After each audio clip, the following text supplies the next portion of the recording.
آپ 2 منٹ کریں سر. میں شاردا پریس کلب کے ذمہ داران جنہوں نے آج حلف اٹھایا ہے، میں ان کو مبارکباد پیش کرتا ہوں، اور انہیں میں یہ کہنا چاہتا ہوں کہ صحافت کا پیشہ جو ہے یہ کوئی آسان پیشہ نہیں ہے. الفاظ کا چناؤ، جو آپ لکھتے ہیں، جو آپ بولتے ہیں، یہ ایک ایسی امانت ہے کیونکہ یہ آگے لوگوں تک منتقل ہو جاتی ہے. تو اس امانت داری کا خیال رکھنا یہ بہت میں سمجھتا ہوں مشکل کام ہے. اللہ تعالیٰ آپ کو سب کو اس کو دیانتداری سے ادا کرنے کی توفیق دے. ہم نے جب ایک وقت تھا، میں وزیر اطلاعات تھا، تو اس زمانے میں مجاہد اول صدا قیوم صاحب وزیر اعظم تھے اور میں وزیر اطلاعات تھا. تو پہلا کام ہم نے کیا تھا کہ ہم نے مختلف جگہوں پہ پریس کلب کے لیے عمارتیں بنا کر دی تھی. جہاں پہ مجھے یاد ہے کوٹلی میں ہم نے ایک عمارت بنا کر دی. جب میں اس کو ہینڈ اوور کرنے گیا کوٹلی پریس کلب کے، تو انہوں نے کہا جی ہم بیٹھیں گے تو اپنی پرانی دکان پہ ہی جہاں پہ ہم بیٹھتے ہیں، یہ دور ہو گیا ہے. تو اب جا کے جب پتہ لگتا ہے تو اب اس دور والی جگہ جو شہر کے درمیان ہو گئی، آبادی بڑھ گئی، اب سارے لوگ پریس کلب وہیں ہیں. پھر اس زمانے میں ایک اور ایشو تھا، اس زمانے میں یہ موبائل نہیں ہوتے تھے، کچھ بھی نہیں تھا، وہ ٹیلی فون ہوتا تھا کسی کا. تو ہم نے فیکس مشینیں جو ہیں وہ خریدی. اس زمانے میں ایک فیکس مشین کی قیمت جو تھی کوئی ₹1,00,000 کے قریب تھی، وہ ہم نے فیکس مشینیں پریس کلبوں کو دیں تاکہ وہ خبریں جو ہیں وہاں بھیج سکیں. صحافت کے ساتھ یہ جو آج ہم نے گزشتہ سال شاردا پریس کلب، میں ہمیشہ محسوس کرتا رہا کہ شاردا تحصیل ہیڈ کوارٹر ہے لیکن یہ پریس کلب نہیں ہے. میں یہ اورنگزیب صاحب کا اور بخاری صاحب کا ان سب کا مشکور ہوں کہ انہوں نے مجھ سے ڈسکشن کی اور ہم نے شاردا پریس کلب کے لیے جو ایک ادارہ ہم نے قائم کر دیا. اب انشاءاللہ تعالیٰ اس کو ابھی ہم نے اور مستحکم کرنا ہے تاکہ یہ ادارہ جو ہے اس علاقے کی مشکلات جو ہے ان کو اجاگر کر سکے، یہاں کی خبریں دنیا تک پہنچا سکے. آج میڈیا کا دور ہے، اس میں اپنا کردار ادا کر سکے. میں لمبی بات تو نہیں کرتا، لیکن میرے بھائیوں، صحافی بھائیوں کو میں خصوصی طور پر کہتا ہوں کہ آج جنگ، یہ جو الیکشن ہے، یہ الیکشن ہماری کسی کے جیتنے اور کسی کے ہارنے کی جنگ نہیں ہے. یہ جنگ جو ہے وہ ایسا ہے کہ میں نے اپنا وجود برقرار رکھنا ہے. آزاد کشمیر کو تقسیم کرنے کی ایک سازش ہے اور آزاد کشمیر کی موجودہ آئینی حیثیت کو ختم کرنے کی ایک سازش ہے. ہم نے ڈٹ کر اس کا مقابلہ کرنا ہے اور ہم نے کہا ہے دیگر جماعتوں سے، میں سیاسی جماعتوں سے بھی کہوں گا کہ اس سازش میں وہ فریق نہ بنے. میں یہ حیران ہوں کہ مقبوضہ کشمیر فتح کرنے کے لیے عمران خان صاحب کے پاس ٹائم نہیں ہے. مقبوضہ کشمیر کے لوگوں کے مسائل اجاگر کرنے کے لیے ان کے وزیر خارجہ کے پاس ٹائم نہیں ہے. ہندوستان نے ان کے دور میں مقبوضہ کشمیر کو آئینی طور پر بھی، پہلے تو فوجی طور پر کیا تھا، اب آئینی طور پر بھی قبضہ کر لیا. اس پر یہ صرف اخباری بیان کے علاوہ کچھ نہیں کرتے. لیکن آزاد کشمیر فتح کرنے کے لیے آپ جو جناب عمران خان صاحب انتخابی مہم میں آ رہے ہیں. مجھے سمجھ نہیں آتی کہ پاکستان کے وزیر اعظم کی حیثیت سے نواز شریف صاحب کیوں نہیں آئے تھے پچھلی دفعہ؟ 2016 میں الیکشن ہو رہے تھے نا، نواز شریف صاحب تھے نا وزیر اعظم پاکستان، وہ کیوں نہیں تشریف لائے تھے؟ اس لیے کہ ان کی نیت خراب نہیں تھی.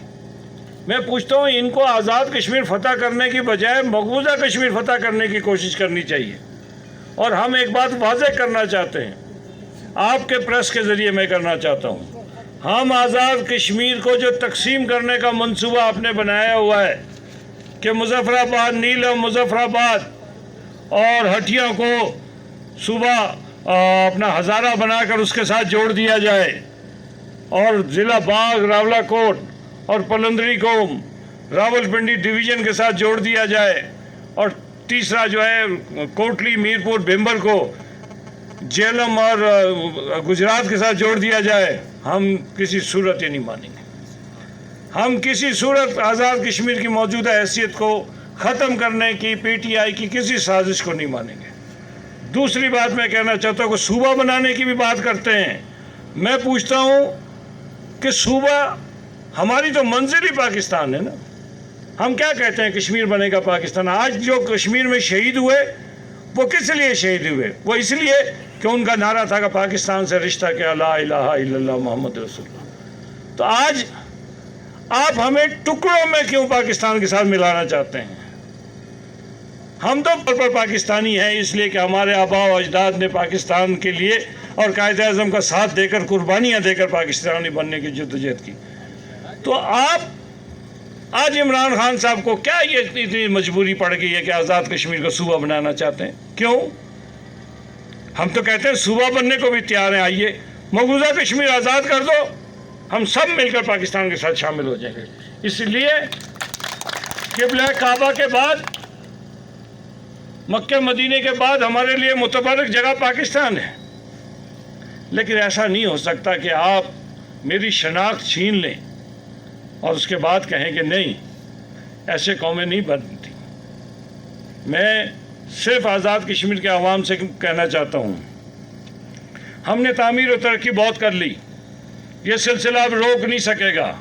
ہم نے عوام کو اداروں تک ایکسس دے دی, آسانی سے وہ لوگوں تک پہنچ گئے. ہم نے بجلی فراہم کر دی, ہم نے پانی فراہم کر دی, ہم نے رشوت کے بغیر نوکریاں بھی دے دی, NTS بھی دے دیا, پبلک سروس کمیشن بھی کر دیا. لیکن یہ ساری چیزیں تب رہیں گی نا جب آپ کا میرا وجود رہے گا. لیکن آپ کا میرا وجود ہی ختم کر دیں.